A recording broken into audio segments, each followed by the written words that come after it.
Let's get some more analysis from Bénédicte Paviot in London. Bénédicte, how did that announcement go down?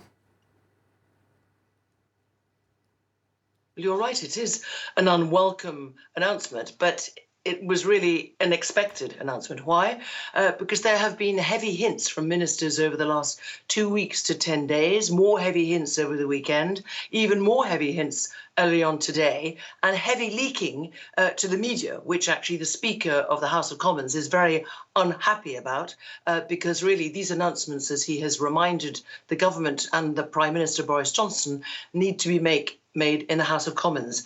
The people directly affected this are the population, because it affects all kinds of jobs and lives. Businesses are fearful of further heavy losses. They have incurred terrible losses. Some have even had to close, of course, in the last 16 months. Others are hanging on by a thread, and the clubbing trade body is threatening legal action.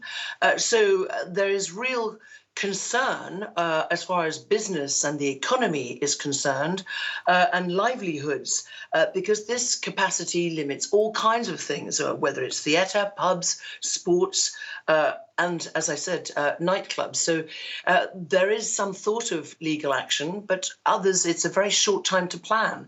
Today was going to be the announcement about next Monday, and that doesn't give businesses much time to turn around. They've hired extra people, they've done extra training, they've changed their air conditioning so it's can adapt to the very strict conditions that are in place.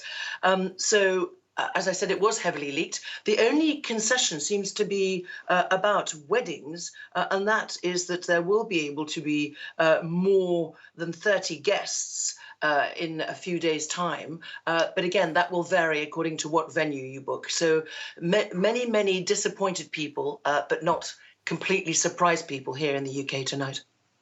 Indeed, and not completely surprised, because the situation has been getting progressively more worrying in recent days.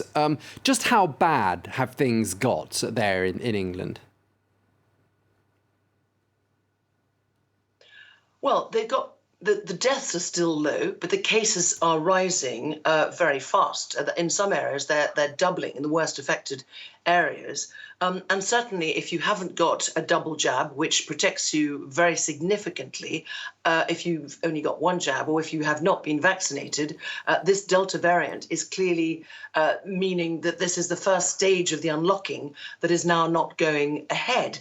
4 weeks is a long time, but the good news, in a sense, about waiting a little longer, as the UK Prime Minister said, is that 10 million more people will be able to be vaccinated. And that is a very high number.